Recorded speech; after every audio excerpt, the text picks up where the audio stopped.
ভিতরে কথা কম দে ভিতরে। আসসালামু আলাইকুম। এই বাঁশের দাপড়ি, হ্যাঁ, 16 জোড়া কবুতর। 16 জোড়া কবুতর রাখা যাবে স্পেস। আর এখানে আছে 6 খোপের বাঁশের এটা কি বলে ব্রিডিং খাঁচা। তো এটা সেল হইব, এই দুইটাই সেল হইব।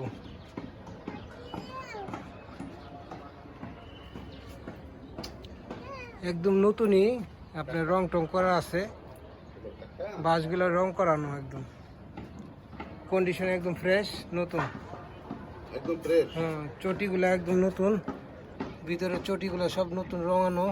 ঘরের ভিতরে রাখা ছিল, বাইরে রাখা ছিল না, এটা এটা ঘরের ভিতর ছিল, যার ফলে একদম ফ্রেশ আছে। এবং যথেষ্ট মজবুত। Location Tongi college gate, Banmala road, Tekpara. Okay, number দেওয়া হবে।